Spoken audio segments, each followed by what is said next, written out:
Hola, buenas tardes, profesor y compañeros. Nosotros somos el equipo número 1 y el día de hoy le vamos a hablar sobre lo que es el asma. El equipo 1 está conformado por Aguilera Noguera Sharon Dafne, Borin Cerón Oscar Guillermo, Zapata Martínez Dafne Paola y su servidora Peralta Lumbreras Paulina. Bueno, como primera parte es importante mencionar qué es el asma.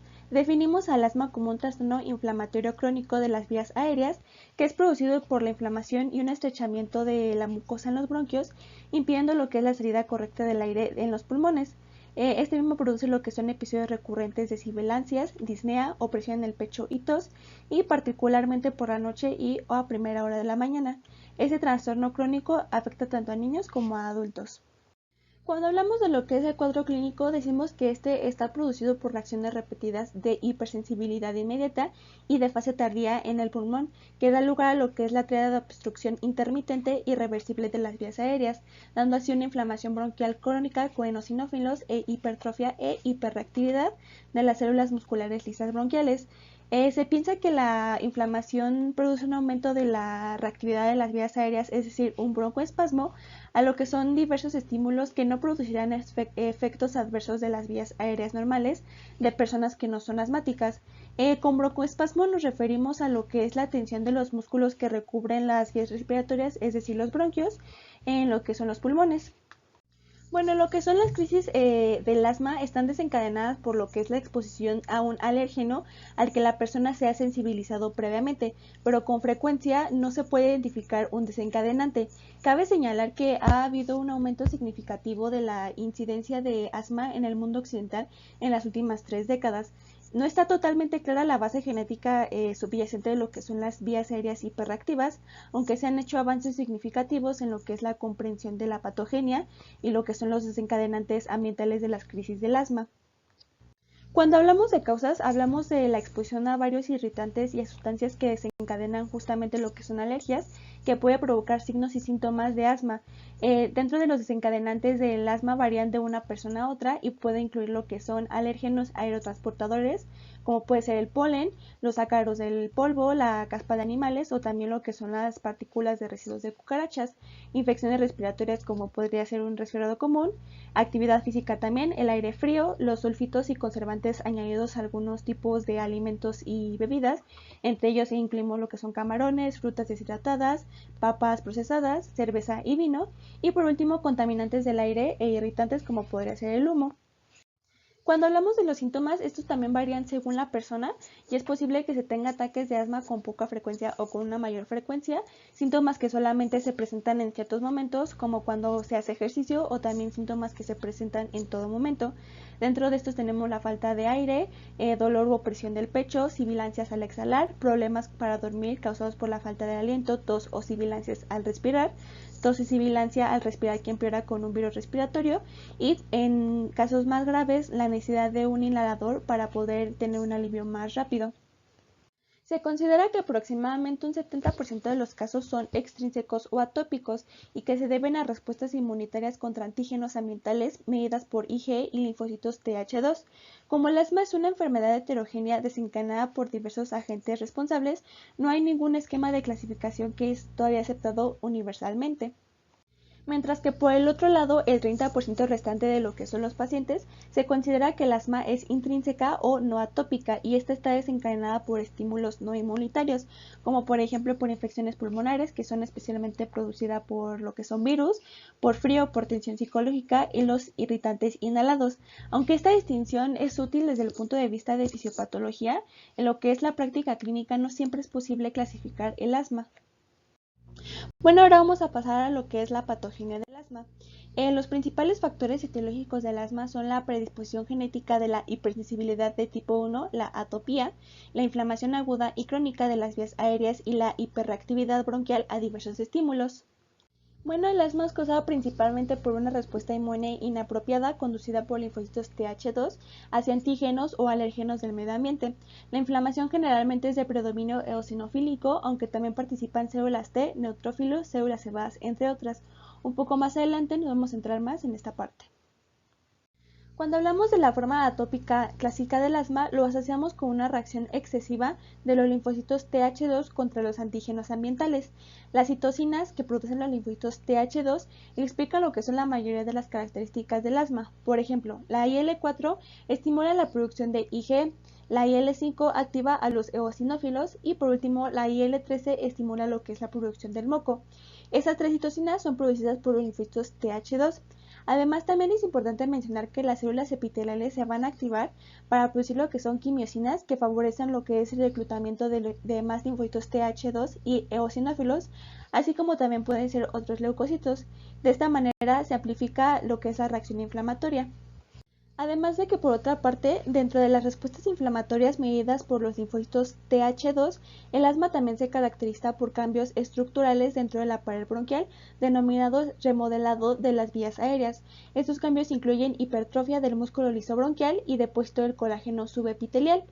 Inclusive hasta hace poco se consideraba que este remodelado de las vías aéreas era un fenómeno secundario y tardío del asma, pero dentro del punto de vista actual se indica que puede aparecer a lo largo de varios años antes del inicio de los síntomas del asma. Actualmente aún no se tiene muy en claro lo que es la base biológica de este remodelado de las vías aéreas, aunque puede haber una predisposición hereditaria que está asociada a lo que es el polimorfismo de genes que producen una proliferación acelerada de células musculares lisas bronquiales y fibroblastos. Hay un gen candidato que ha surgido en los últimos años, que es ADAM33, que es expresado por los tipos celulares implicados en el remodelado de las vías aéreas, que son células musculares lisas y fibroblastos, aunque indudablemente hay otros factores genéticos implicados en este proceso. Inclusive se piensa que los mastocitos forman parte de este infiltrado inflamatorio del asma, que también contribuyen a lo que es el remodelado de las vías aéreas, mediante lo que es la secreción de factores de crecimiento que estimulan la proliferación del músculo liso. Buenas tardes, mi nombre es Dafne Paola Zapata Martínez y yo les voy a hablar acerca del asma atópica. El asma atópica es la existencia de síntomas de asma cuando aparecen en un individuo atópico. La atopía es una predisposición genética a padecer alergias. Por dicha razón, el asma atópica se asocia con la presencia de eczema u otras reacciones de hipersensibilidad.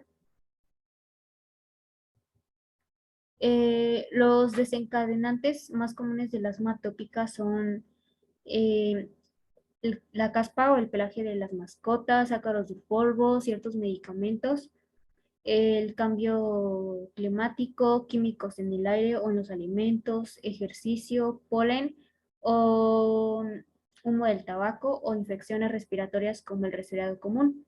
Este tipo de asma es más frecuente y comienza en la infancia. Es frecuente también un antecedente familiar positivo de atopía y la crisis asmática con frecuencia están predecidas por rinitis alérgica, urticaria o eczema. La enfermedad es desencadenada, como ya lo había mencionado, por antígenos ambientales como polvo, polen, caspa de animales y alimentos, aunque también pueden estar implicados cualquier antígeno. Una prueba cutánea con el antígeno responsable produce una reacción inmediata de enrojecimiento. Un ejemplo de la reacción de hipersensibilidad de tipo 1 mediada por IgE son las vías aéreas, donde hay una sensibilización inicial a los antígenos inhalados responsables que estimulan la inducción de linfocitos de tipo Th2 y la liberación de las interleucinas IL-4 e IL-5. Esto da lugar a la síntesis de IgE que se une en los mastocitos de la mucosa. La posterior reacción mediada por IgE contra los antígenos inhalados provoca una respuesta inmediata y una reacción de fase tardía. La exposición de los mastocitos recubiertos de IgE al mismo antígeno produce la formación de enlaces cruzados en la IgE con liberación de mediadores químicos. Estos mastocitos están en la superficie de la mucosa respiratoria y son activados inicialmente por la liberación de mediadores que abren uniones intercelulares de mucosas, lo que permite la penetración del antígeno hasta más mastocitos de la mucosa. Además, la estimulación directa de los receptores basales parasimpáticos subepiteliales provoca una broncoconstricción refleja mediante reflejos centrales y locales. Esto se produce a los pocos minutos después de la estimación y esto pues se le conoce como respuesta aguda o inmediata, que incluye una broncoconstricción, edema, que esto es debido al aumento de la permeabilidad vascular y secreción de moco. Diversos mediadores inflamatorios se han relacionado con la respuesta de fase aguda, aunque su importancia es relativa en una crisis de asma real y varía mucho. Entre esto, pues cabe destacar los leucotrienos CD4, D4 y E4, que estos son mediadores muy potentes que producen broncoconstricción prolongada y aumentan la permeabilidad vascular y la secreción de mucina. Otro es la acetilcolina, que esta es liberada por los nervios motores intrapulmonares que produce constricción del músculo liso de las vías aéreas mediante estimulación directa de los receptores muscarínicos. Otra pues es la histamina, que esta produce broncoespasmo y aumenta la permeabilidad vascular, aunque no se considera un mediador importante porque los antihistamínicos no producen mejoría. Otra es la prostaglandina D2, que produce broncoconstricción y vasodilatación. También, bueno, por último está el factor activador plaquetario. Este produce agregación de las plaquetas y liberación de histamina desde sus gránulos. Los mastocitos también liberan otras citocinas que inducen la llegada de otros leucocitos como neutrófilos y células mononucleares, particularmente eosinófilos. Estas células inflamatorias preparan el escenario para la reacción de fase tardía, que comienza de 4 a 8 horas después y puede persistir durante 12 o 24 horas o más. Los eosinófilos eh, acumulados ejercen diversos efectos. Su arsenal de mediadores es muy extenso como el de los mastocitos e incluye la proteína básica principal y la proteína catiónica de los eosinófilos, que son tóxicas directamente para las células epiteliales de las vías aéreas. La peroxidasa de los eosinófilos produce lesión tisular mediante agresión oxidativa y los eosinófilos activados también son fuente de leucotrienos, especialmente el leucotrieno C4, que contribuye a la broncoconstricción. Así los eosinófilos pueden amplificar y mantener la respuesta inflamatoria sin una exposición adicional al antígeno desencadenante. Eh, Ahora les voy a hablar de el asma mmm, no atópica. El mecanismo de inflamación hiperreactividad bronquial está mucho menos claro en pacientes con asma no atópica. En estos casos están implicados las infecciones víricas del aparato respiratorio y los contaminantes ambientales inhalados como dióxido de azufre, ozono y dióxido de nitrógeno. Estos agentes aumentan la hiperreactividad de las vías aéreas en personas normales y asmáticas. En estas últimas, la respuesta bronquial se manifiesta como espasmo, es mucho más intensa y mantenida. Es infrecuente un antecedente familiar positivo. La concentración sérica de IgE es normal y no hay alergias asociadas. Se piensa que la inflamación de la mucosa respiratoria inducida por virus reduce el umbral de los receptores vagales subepiteliales a los irritantes. Aunque no se conocen bien las conexiones, los mediadores humorales y celulares últimos de la obstrucción de las vías aéreas son comunes a los variantes atópica y no atópica de asma y se podría decir que se tratan de forma similar. Eh, Ahora les voy a hablar sobre el asma inducida por fármacos.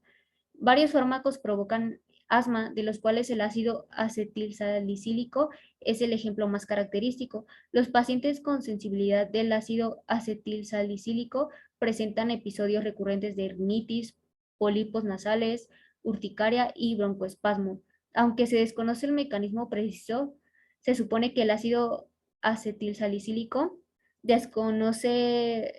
inhibe la vía de la ciclooxigenasa del metabolismo del ácido araquidónico sin afectar a la vía de la lipooxigenasa.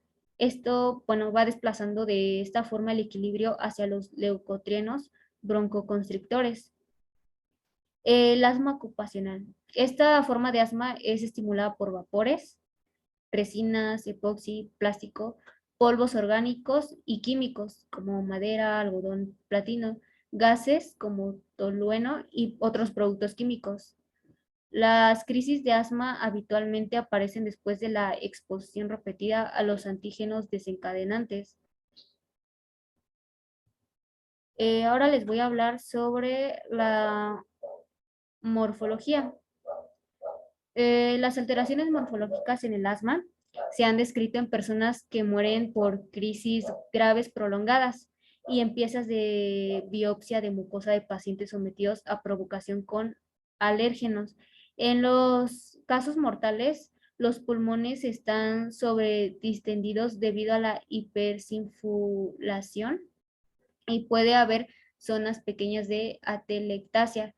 El hallazgo macroscópico más llamativo es la oclusión de los bronquios y bronquiolos por tapones de moco tenaz y espeso.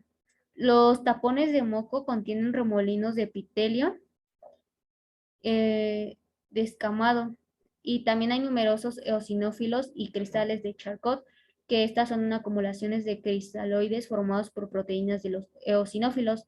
Los otros hallazgos característicos del asma, denominados en conjunto remodelado de las vías aéreas, incluyen engrosamiento de la membrana basal del epitelio bronquial, edema e infiltrado inflamatorio de las paredes bronquiales con prominencia de eosinófilos y mastocitos, aumento del tamaño de las glándulas submucosas y por último hipertrofia de la pared muscular bronquial. Eso sería todo por mi parte.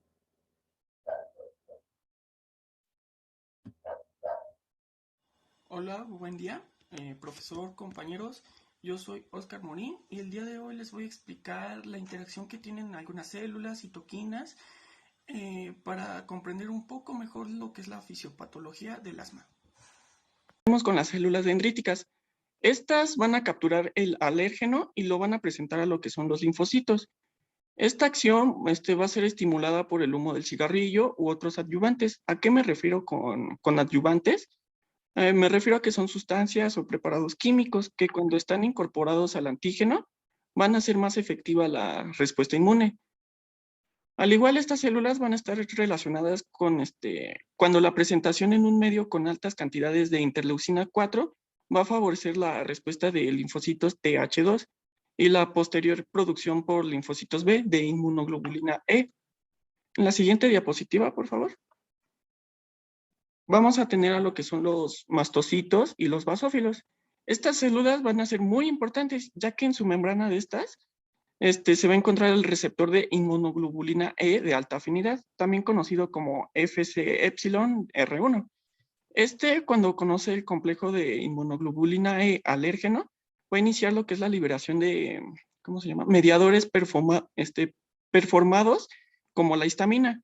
Esta histamina va a favorecer lo que es la vasodilatación de los cornetes, la producción de moco y la contracción de la musculatura lisa peribronquial. Otro mediador que vamos a tener enzimático importante va a ser la triptasa. Esta se va a liberar simultáneamente con lo que es la histamina, pero cuyo efecto se va a manifestar un poco más tardado y es de mayor duración. La vida media de va a ser de 90 a 150 minutos, y en tanto que la de la histamina es de pocos minutos. En la siguiente diapositiva, por favor. Vamos a tener lo que son los eosinófilos. Con los eosinófilos va a ser frecuente la eosinofilia, o sea, cuando el nivel de eosinófilos es superior al normal. Esto va a ser en las secreciones de moco del árbol respiratorio y en la sangre de los pacientes con asma alérgica. Esto como consecuencia de la liberación de eotaxina e interleucina 5 por las células del epitelio bronquial, los macrófagos y los fibroblastos.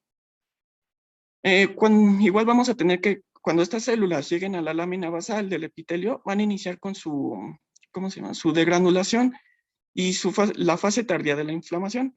Entre las sustancias liberadas por estas células, la proteína catiónica y la proteína básica mayor van a dañar lo que son las células endoteliales y sus cilios, y va a inducir lo que es la hipersecreción de mucina. ¿Qué es esto de mucina? Bueno, las mucinas son proteínas muy pesadas que podemos encontrar en el moco del intestino, en el de los pulmones, que es el caso, y el tracto genital. Estas mucinas, ¿para qué nos sirven? Pues van a crear una red para retener todo aquello que puede ser perjudicial para nuestro organismo. En la siguiente diapositiva, por favor. Vamos a tener lo que son los linfocitos T y B. Bueno, ya como sabemos, los linfocitos van a constituir las células más abundantes en el infiltrado celular de la mucosa bronquial, y pues principalmente de los asmáticos. Los linfocitos van a ser el eje central alrededor del cual se mueve la respuesta alérgica. Tenemos a nuestros linfocitos B. Estos van a producir lo que es la inmunoglobulina E y va a reconocer los alérgenos y todas aquellas clonas con alta afinidad por el alérgeno van a prevalecer sobre las de baja afinidad. Por otra parte, tenemos a los linfocitos T. Estos se van a dividir dependiendo de los marcadores de membrana más abundantes en CD8 o citotóxicos, que son pues, muy importantes, ¿no? En la respuesta contra microorganismos intracelulares, o los CD4, los cuales tienen a su vez varias divisiones según el perfil de citoquinas que produzcan. Y estos dos perfiles van a ser células TH1 y células TH2. Aquí el importante, bueno, el más importante va a ser el TH2 porque se va a caracterizar por una alta producción de interleucina 4, interleucina 5 y 13. Y es el que va a intervenir de manera central en el proceso alérgico. Igual la activación de estos linfocitos va a ser esencial para estimular la producción de inmunoglobulina E en los linfocitos B. Siguiente diapositiva, por favor. Tenemos a lo que son las plaquetas. Estas simplemente van a intervenir en el asma a liberar el factor brococonstrictor 5-HT o lo que es o serotonina o también 5-hidroxitriptamina. Y van a liberar lo que es el factor activador de plaquetas. Estos van a favorecer la activación de plaquetas y la producción de otros mediadores quimiotácticos. La siguiente diapositiva, por favor. Bueno, vamos a tener lo que son las citoquinas. Vamos a tener múltiples citoquinas que van a intervenir en el asma. El factor de necrosis tumoral alfa va a ser producido principalmente por los eosinófilos y va a incrementar lo que es la expresión de moléculas de adherencia al endotelio vascular y también la hiperreactividad de los músculos peribronquiales y la secreción de moco en el tracto respiratorio. Además, vamos a tener también el acopio local de los linfocitos TH2, que van a secretar, bueno, como anteriormente les dije, interleucina 3, 4 y 5. Van a favorecer lo que es la proliferación de eosinófilos y linfocitos, así como la producción de inmunoglobulina E. Los linfocitos T también van a secretar lo que es interleucina 6, 8 y 16, que pueden actuar como quimioatrayentes de otros linfocitos y eosinófilos. También tenemos los eosinófilos que han llegado al sitio de inflamación, van a secretar lo que son varias interleucinas, van a ser la 1, la 2, la 3, la 4, la 5, la 6 y la 12. Y también van a secretar lo que es el factor estimulante de colonias de granulocitos y macrófagos, el factor de necrosis tumoral alfa y el factor de crecimiento transformante beta, que incrementan estas van a incrementar la producción, ubicación y activación de los mismos y de los linfocitos T. También tenemos los polimorfos nucleares neutrófilos, van a producir interleucina 6 y factor de necrosis tumoral alfa y beta. En la siguiente diapositiva, por favor. Bueno, ahí tenemos una imagen donde está representado todo lo que les voy diciendo. Bueno, también tenemos lo que son los macrófagos, van a producir interleucina 1 e interleucina 6, así como el interferón gamma y el factor de necrosis tumoral alfa. Las prostaglandinas y los leucotrienos son mediadores importantes del proceso inflamatorio bronquial. En especial va a ser la prostaglandina 2. ¿Por qué? Porque esta va a actuar sobre células epiteliales, endoteliales y de la musculatura lisa para producir lo que es vasodilatación hipersecreción de moco y broncoconstricción. Igual a nivel nasal, esta prostaglandina va a inducir lo que es la secreción de moco. Por otro lado, tenemos la prostaglandina E2. Esta, por el contrario, va a ser broncodilatadora, lo contrario a la prostaglandina 2. Los leucotrienos C4, D4 y E4 van a causar lo que es broncoconstricción. Esta va a actuar en la fase tardía del asma y la obstrucción nasal. Aquí uno muy importante va a ser el leucotrino B4. Es un potente quimiotáctico para los polimorfonucleares neutrófilos. Y en la siguiente diapositiva, y por último, tenemos a las quimioquinas. Estas citoquinas proinflamatorias, que van a provenir de muchas fuentes celulares, van a activar y van a dirigir lo que es el tráfico de diferentes subpoblaciones de leucocitos.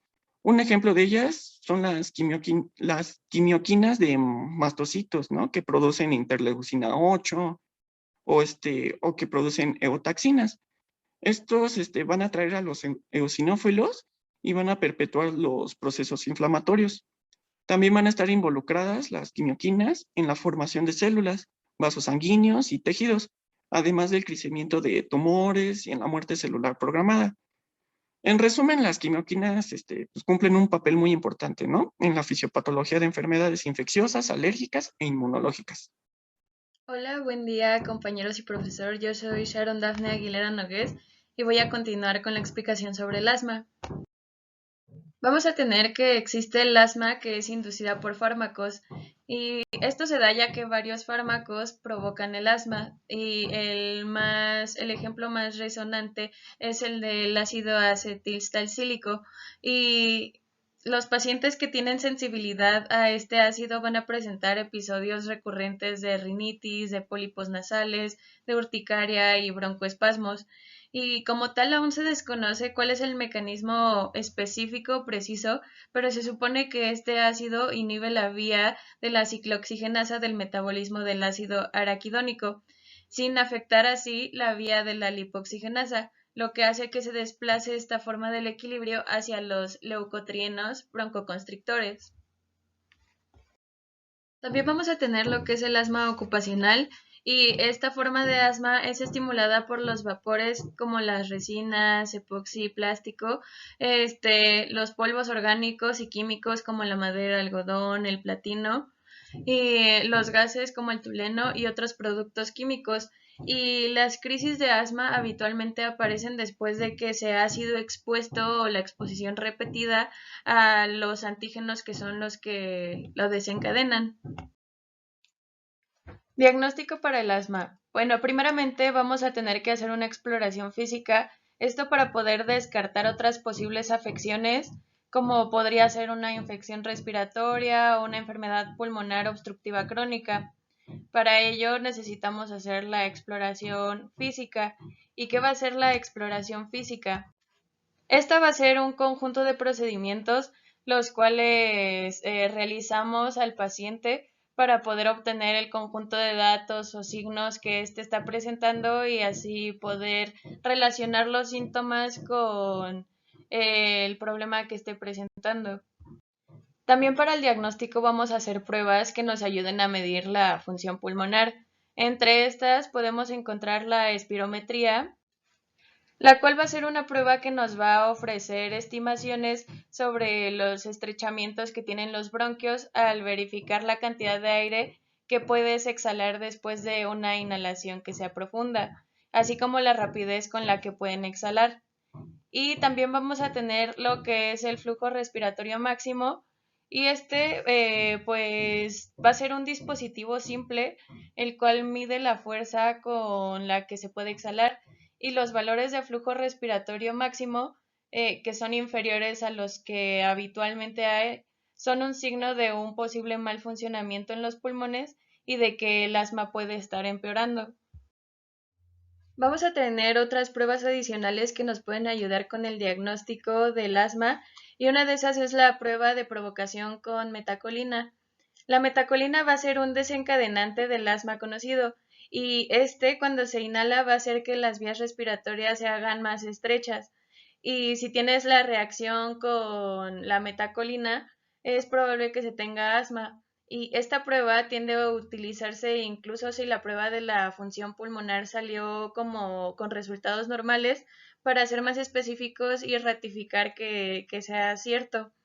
También vamos a tener las pruebas por imágenes, y con esto lo que podemos hacer es una radiografía de tórax, y esta nos puede ayudar a identificar de cualquier anormalidad estructural o una enfermedad como una infección que nos pueda causar o agravar los problemas respiratorios.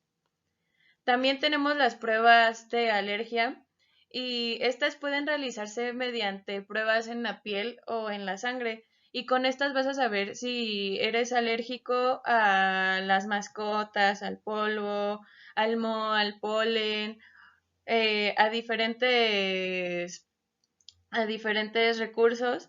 Y si se identifican los desencadenantes de esta alergia, como médicos podemos recomendar inyecciones para esta misma.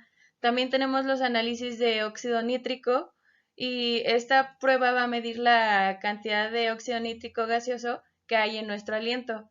Cuando se inflaman nuestras vías respiratorias, es un signo de asma, y es posible que tengas niveles de óxido nítrico que sean superiores a los normales. Esta prueba no está ampliamente disponible, es algo compleja, pero igual es una prueba adicional. También tenemos la prueba de eosinófilos en esputo, y esta prueba lo que va a ayudarnos es buscar la presencia de glóbulos blancos en la mezcla en una prueba, perdón, de saliva o de moco. Y pues que esta es analizada cuando es eliminada durante la tos. Y los eosinófilos que estén presentes cuando se van a desarrollar los síntomas, y se hacen visibles cuando se tiñen con una tinción rosada.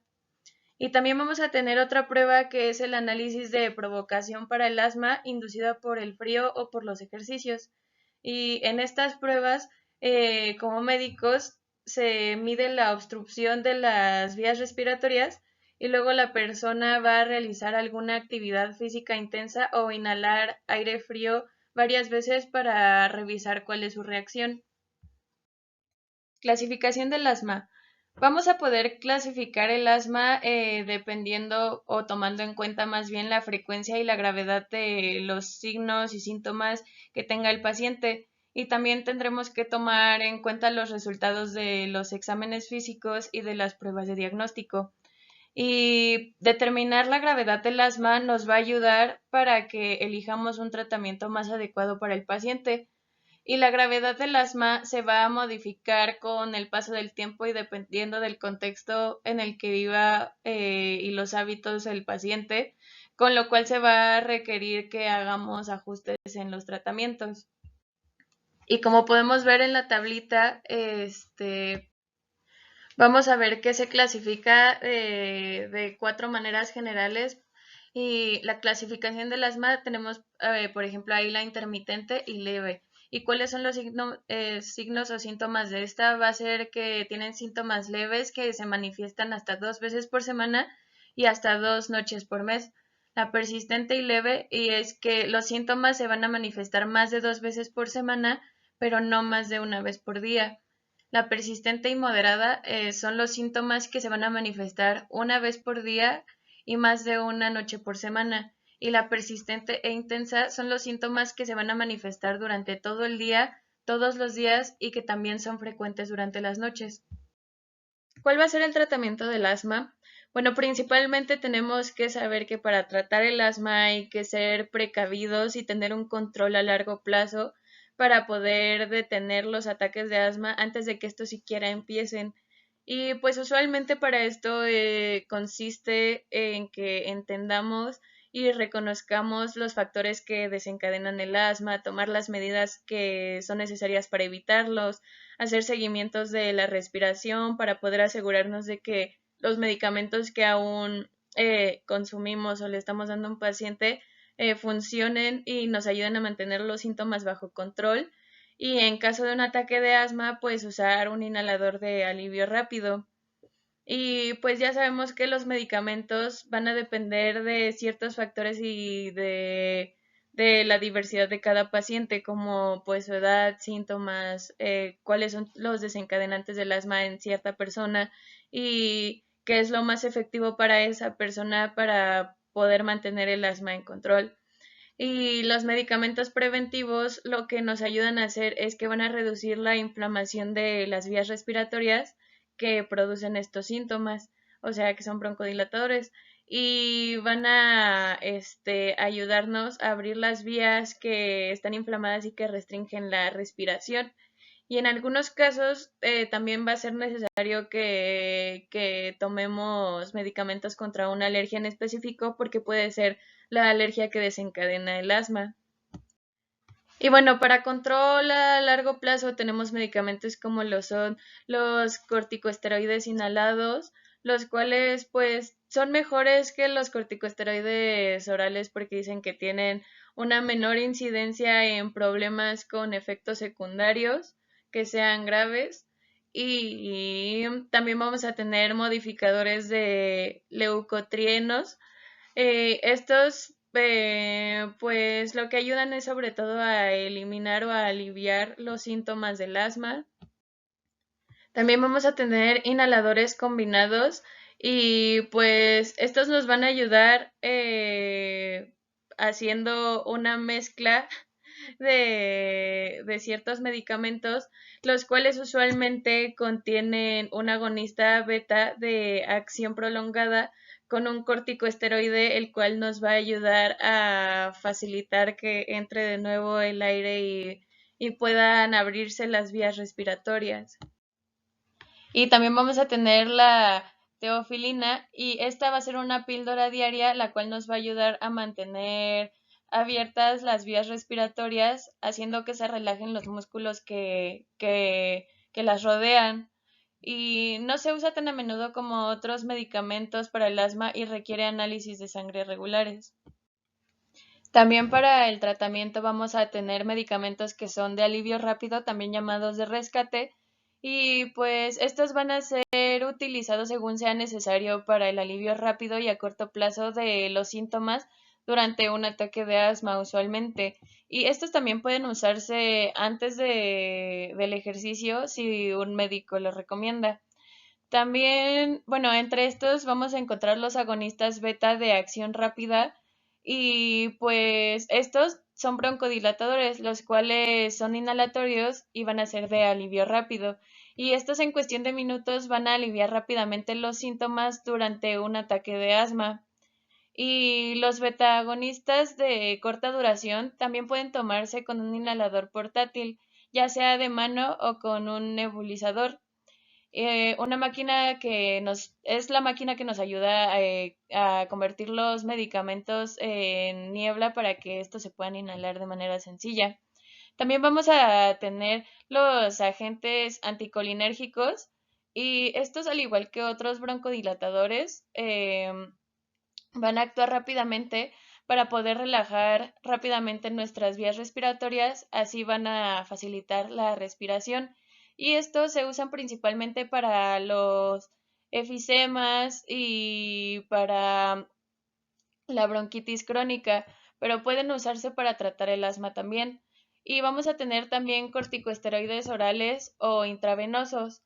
Y pues vamos a tener que estos medicamentos van a aliviar la inflamación de las vías respiratorias que son causadas por el asma grave. Y estos medicamentos se usan solo a corto plazo para poder tratar los síntomas que son de gravedad en el asma, o sea, como en casos de urgencia.